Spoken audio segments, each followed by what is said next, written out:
Is the Fortnite World Cup harder than the FIFA World Cup? Whoa, give me a chance. First of all, we have to actually define what harder means. And harder means when one thing takes more effort or is more difficult to understand than another thing. So we're going to be talking about how difficult it actually is to win the tournament. Okay, so some of the things we need to talk about are the number of competitors, the accessibility of the game, the reliance on teammates, the probability, everything like that. The first thing we're going to talk about is mental stress. And I think Fortnite has a lot more mental stress than football. Please give it back!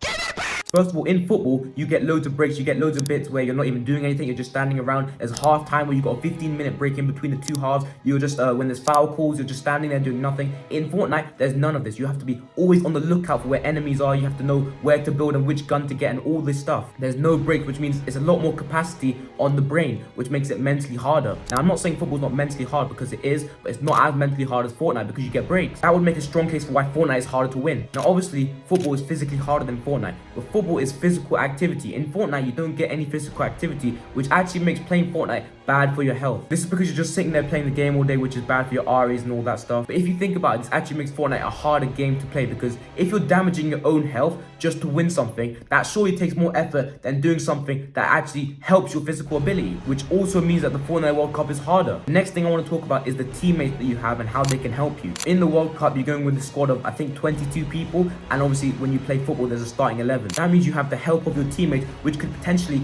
carry you throughout the entire tournament. In Fortnite, you're on your own. If you make one mistake, that's your fault, and then you're out of the tournament. But in football, if you make a mistake, like say the defender misses a slide tackle and they shoot, the goalkeeper can save you. In Fortnite, there's no goalkeeper, so you're finished. Or imagine you're the goalkeeper in the World Cup semi-final and you have the greatest defense of all time in front of you. The other team's not putting up any shots, so you don't have to do anything. You're just standing there. That is surely easier than a game where you have to be constantly alert, ready to kill people. Also in football, you could just be a bench player who comes on in like the last minute and then still lift the trophy if your team wins. You didn't contribute anything, the starting 11 did, but you still lift the trophy. That's how easy this tournament is. When you're surrounded by 10 other professionals, I'm sure it's easier than when you're on your own. But now I'm going to talk about the accessibility and how many people play each game. In Fortnite, there's tens of millions of people that play the game and potentially could qualify for the World Cup. In football, like I said, there's only like 32 countries selected for the World Cup and then 22 players from each country, which is a significantly less amount than millions of different people. Also in football, the coaches of the tournament are going to be aware of all the other players in the tournament because they're all very famous and well known and their play style has been seen on the football pitch before. But in Fortnite, you could come across some random nobody that you've never seen before and they could box you up and skill you up or whatever they do and kill you. You have no idea who they are or what their strategy is,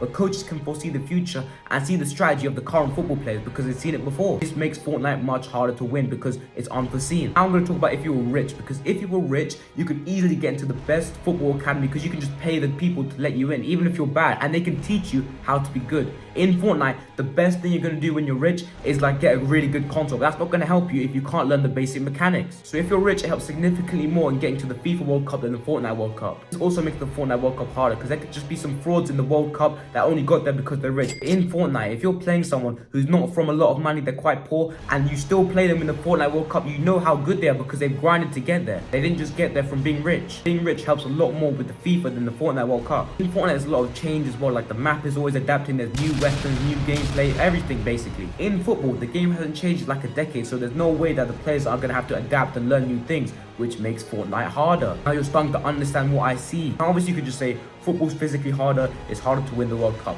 but then you're not taking into account all of the possibilities and different categories that go into this. Anyway, I think I've made my point. The Fortnite World Cup is harder than the FIFA World Cup. Let me know what you guys think in the comments if you disagree or agree, and make sure to leave a like or dislike or whatever, I don't mind. And subscribe as well.